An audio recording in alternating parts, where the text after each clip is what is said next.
but you cannot raise any interest. Yeah. So it's not just sometimes the risks are not there. It's interesting. So even when you try to volunteer something, you look at what is your angle? Yes, we are moving. But all in all, I would like to know your intake. How do we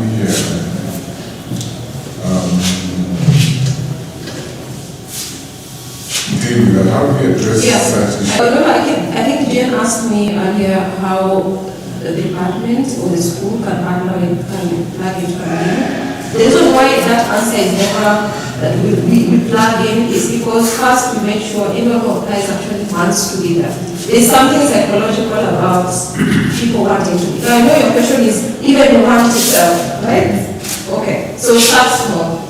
That has always been, and right now we are at a place where we only take 40 students a year as an we reject so many students to build the track record and whatnot. But before then, when we started out, I used to be at camp with them. I usually started with students who were just in my class. So in my classroom, I first had just that conversation. Is there anything that you want to learn that you don't learn in the classroom? Open discussion. And that's why I was telling you, it was simply an experiment. It was never supposed to last this long. And they start telling you, we don't go to talking about kind of things they're curious about. So that is an example of a session that you could have. It doesn't have to even be part of a class. Start small. Movements are built by consistency, and then over time it catches on. Because, like I said, we started as an idea in a random classroom somewhere one Saturday, and we moved from that to becoming a company, to becoming a place where students literally wait to apply for. It wasn't structured, it wasn't planned, it became very organic. So I'd say start small, meet them where they're at, and start with the needs they have at that time. So for instance, sorry, are you Edwin or Evans. Evans, okay. I know your name is started with an E. So for instance, Evans, you remember when we invited the students to come and see and talk to you? Yeah. I will challenge you to change that. Okay. Ask them, is there anything, ask them, are there any gaps in XYZ? Sometimes even the field they're in, maybe it's business or social linguistics. Yeah. Probably, if you're seeing they're not thinking, you can prompt them. So sometimes leaving something too open, people again becomes, okay, I don't know. And then maybe they assume your invitation was talk about their personal problems. That takes a relationship, of course. But I would say start from where they're at and just understand give them a room to tell you, or you can prompt them, especially because you understand the field so well. Do they experience gaps in this and that? Then you start there. And what I've found about a lot of Kenyan learners is people sometimes just want to test the waters. First of all, how much do you know? What are you actually sharing? And then one person sees, okay, actually I think I've understood that. They keep, so as you know students are the best advocacy group you ever have. One person believes it and it catches on. So it's the same thing with mentorship. So that's how I'd say, sorry, I didn't get your name. Okay, yeah, so that's what I'd say in here. Yeah. Well, my concern is on grants. Yeah. I think the team, the Mozilla team, and I test. You saw the excitement we had when this Mozilla. Yeah. Because we've done so many, and 90% we get to grades. Yeah. And I don't know whether it's about visibility, because I don't think it's about writing, it's about visibility. Some it will also be about writing. Let me just now be a person who takes the table and pocket. Yes. So it will be, if that is the problem, is there a way you can help us as a faculty? Yeah. And we have a webinar, a talk, or something on grant writing. Yeah. So that we get to know where we've been getting wrong. Okay. So I like throwing controversial questions because they're the best thing for people to remember. So you're a faculty and you're a dean, right? And you have your own PhD. How are the PhDs now at Kisii University? So I asked that, for example, what I've just presented is how someone at Stanford would present their PhD. If they did that the same, would you think it's serious work? So let's be what I'm driving to is that even the way we teach our students to write and present, we don't allow ourselves and our students to communicate outside the box. That is a big issue in grant writing, especially because now a lot of people are using storytelling for science, storytelling for writing, for grants, and that approach where you can build a persona, where you can build scenarios, but that is how you communicate your science, and honestly, it tends to work better than the way we are straight jackets. Because that's how we teach our PhD students to present, isn't it? It's very, very serious literature review methodology. Like it's no, like a PhD cannot come with a story and then it's taken as serious one. So it's such a problem. Yeah. So that is why, I don't know, most of you have, some of you have supervised PhD students or master students. Honestly, our postgrad student presentation are honestly saying there's no other way. We will say the low-hanging fruit then is for lecturers and communicating our science, and then start doing that practice in faculty seminars. We might not change postgraduates now, but as faculty we can start doing our own seminars where we present presentations that are very less serious. Honestly, that is one of the big things I would say in terms of grants and scholarship and funding writing. There needs to be a little more humanity in the application.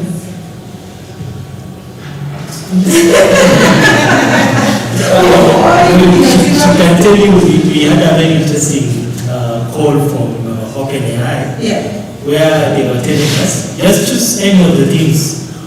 And you remember what is happening. Yes. Let's choose any of the themes. Yeah. We don't care how you write it. We don't care whether you're going to do it or we are going to help you to do it. I mean, it is very interesting. We don't sell proposals. Because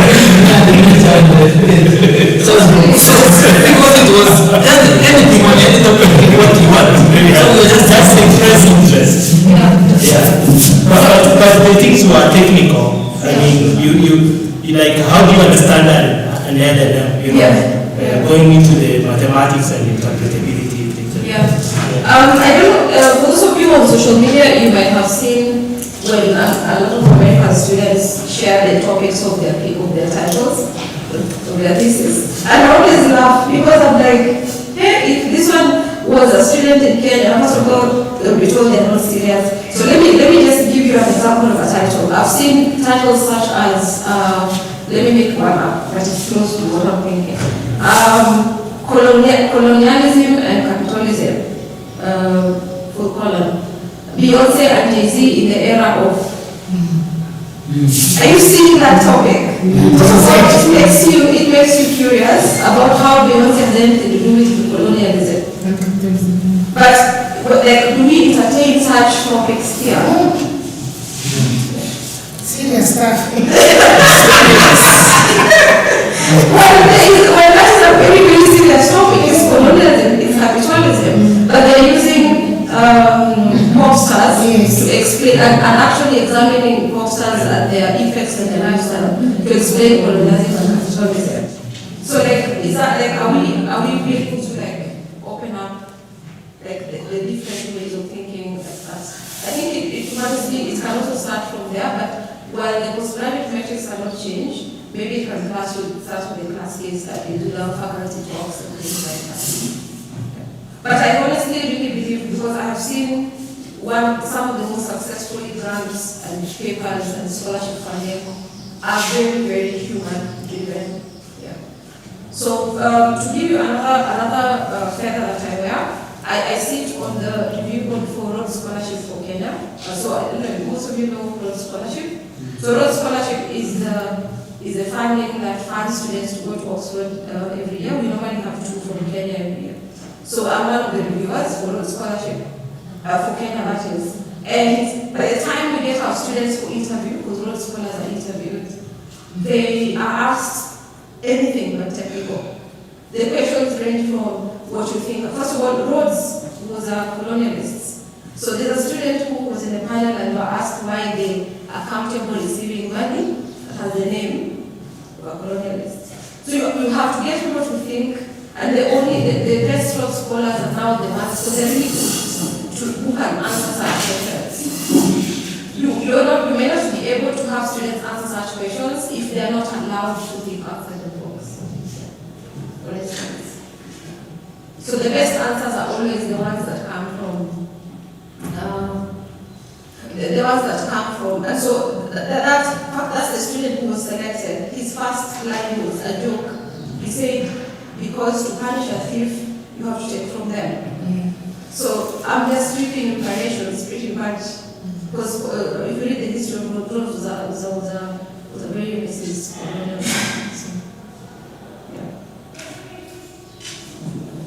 So, that's okay. Name is that is the same. Rhodes. R-H-O-D-E-S. Rhodes. It's a funding that has been there for hundreds of years. And a lot of people appreciate the level of engagement, and also when we started, I was like wondering, what are we talking about? But at the end of it, it's a whole world of information. And it's somehow tilting now our perspective of looking at things on how to prepare our students. Because at some point, we have classes and engage them like, this is technical, what we really have to do. And it not changes my mind. We really have within our lesson of 2 hours. We need to put some mentorship every 15 minutes or 10. And I think this one will let the students appreciate what is outside there. And also, I've just realized most of us share the technical aspect with the student. But I think the human aspect and industry linking, because what it stands like, we don't have that kind of direct industry relationship with what we're teaching. So I think as faculty, it challenges us that we really have to get to the industry. And invite them to your classroom. And invite them and open for them. I see there is travel for internship. And I think as faculty, we should be able to recommend them. And just you can go to this kind of institution or organization. I think this will help us so much. But as a comment, I really appreciate the talk. Thank you. Personally, I learned a lot. And after this, I think we should get to the program coordinators. Okay. Thanks. But also just to add to your resource, your classroom resource, you can also think of, I don't know how many of you watch TED Talks or such type of talks. It should start being a resource. I've done classes where people have watched a video for 18 minutes, then we talk about it for the remaining 20 minutes. That's entirely 40 minutes of watching something relevant to the class and discussing it. So just bringing in different types of materials into the classroom helps a lot to break the monotony of technical. Just about your Coursera courses. So do you know Coursera? Yes. So I have 26 courses on Coursera myself. And they're object-oriented programming, data structures, as well as advanced programming. And maybe what I can just say is how we teach courses on Coursera is very guided. So students watch as they do, and also it's broken down into small chunks. So if I'm teaching about a method, most of you here are computing to understand that. So I'll teach a method. A method has very many things, how to return, how to declare, whatever. So we break it into small chunks. So breaking the information in small chunks is the model that Coursera uses to teach practical aspects, as opposed to teaching a method in its entirety. But yeah, you can check out some of my courses on Coursera as well. Thank you everyone and for your engagement.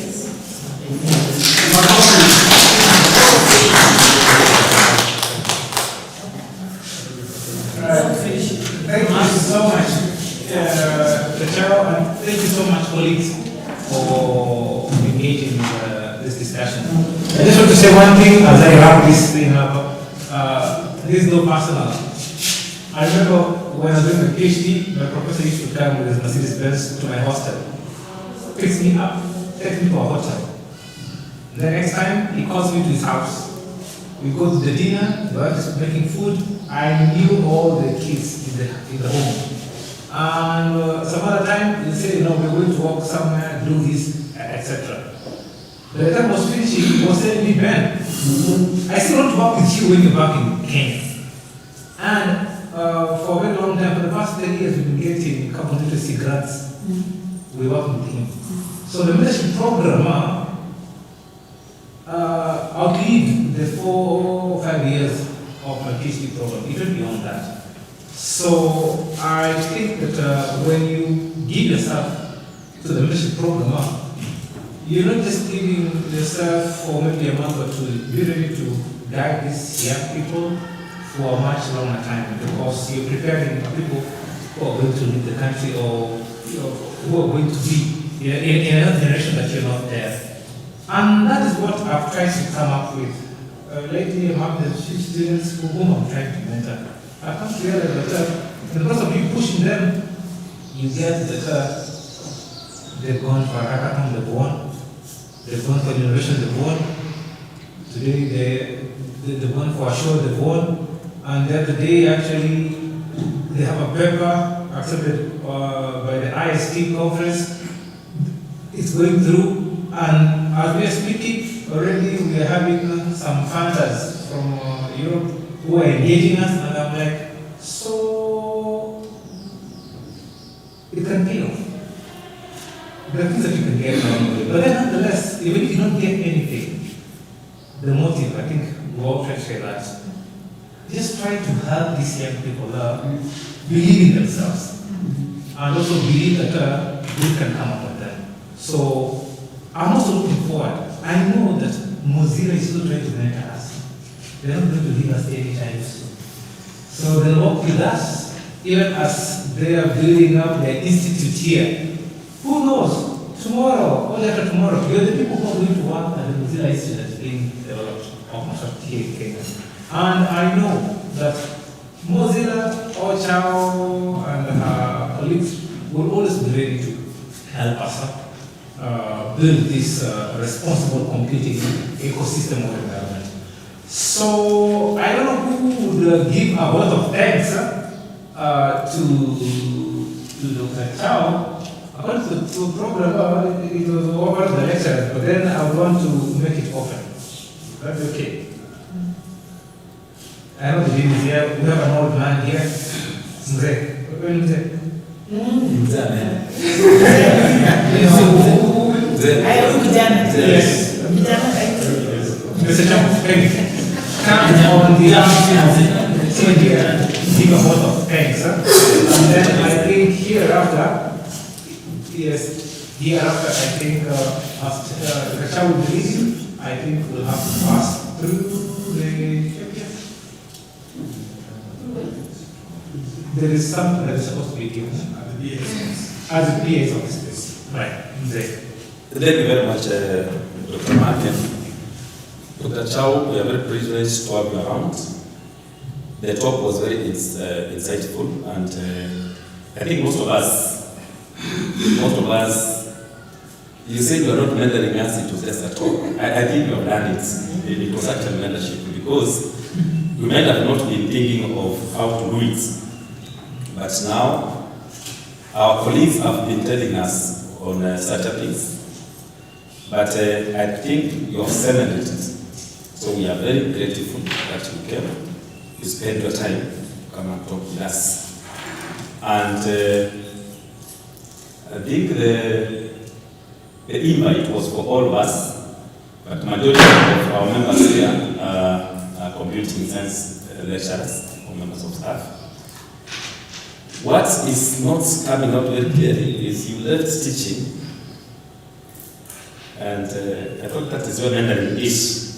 But I think what you are doing now is one of the best, such that you can cement and have this link between the faculty and the industry. That is very wonderful, and we are very grateful. Thank you very much. Thank you. Let's leave for that. And when you go to our desk to Kamili, and also our desk to Mozilla family. Yeah. So I think, you want to say something, please. Go ahead. Yes, I do want to also say is also something that we noticed that we can also take is that your mentorship maybe started from your father.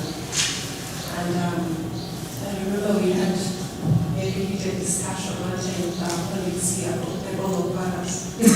So fathers are playing their way for the pocket, small kids and all. Your presentation hit home, that we can also start from even our own families, and also the men can be involved in that. So I hope also we take that with us as we're going. I appreciate so much that journey as well.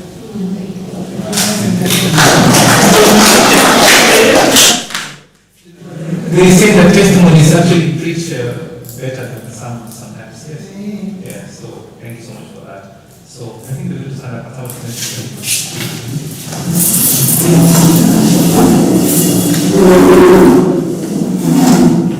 Who's going to pray for us?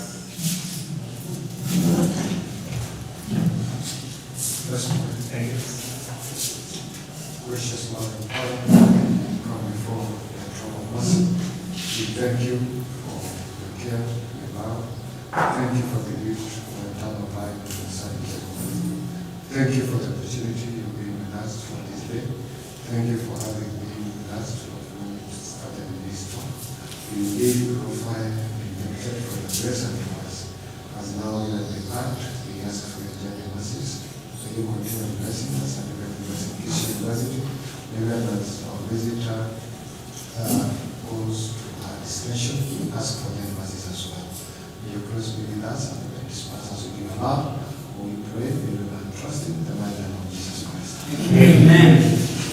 Thank you, everybody.